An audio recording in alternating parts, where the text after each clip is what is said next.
மாபாவி கஞ்சனுக்கு சயோகமுனி இட்ட சாபத்தை பற்றி தொடர்ந்து காண்போம். மதுரையில் மாபாவி கஞ்சனுக்கு தேவகி, ரோஹிணி என 2 தங்கைமார்கள் கூட பிறந்தனர். கூட பிறந்தார்கள் என்றால் கூட பிறக்கவில்லை. கூட பிறந்தால் தோஷம் என்பதனால் கம்சனின் சித்தப்பா அவர்கள் மகள்கள். கம்சன் அவர்களின் மீது அளவு கடந்த பாசத்தையும் நேசத்தையும் வைத்திருந்தான். பார்ப்பவர்கள் கம்சனின் கூட பிறந்தவர்கள் என்றே சொல்லும் அளவிற்கு பாசமாக இருந்தார்கள்.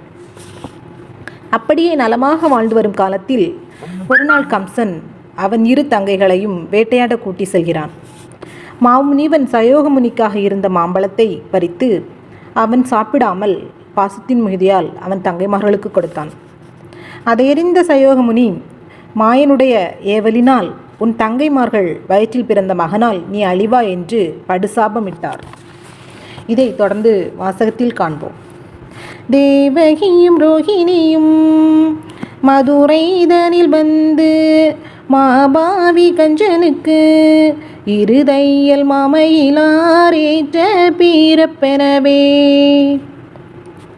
கூட பிறந்தால் கொடியதோ சமமெனவே தேடா ஒரு ராசன் சிறுவியென பிறந்தார்.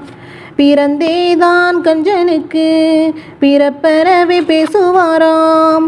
சிறந்தே இவர்கள் திருத்தமாய் வாழுகையில் இப்படியே கஞ்சன் இவர்கள் 2 தங்கையையும் அப்படியே கூட்டி அவன் வேட்டையாடி வர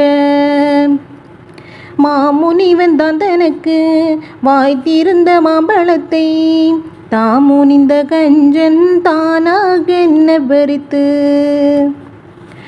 தங்கையர்க்கு தானீந்தான் சயோகமுனி அறிந்து மங்கையர்க்கு வந்த மகனால் அழிவாயென்று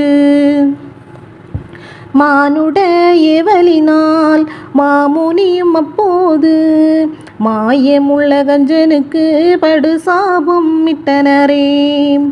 சாபமது கஞ்சன் தானறியா வண்ணமும் தான்.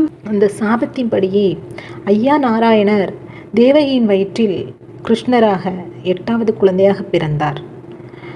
பிறந்து கம்சனை அவர் சம்ஹாரம் பண்ணுகிறார். ஐயா உண்டு.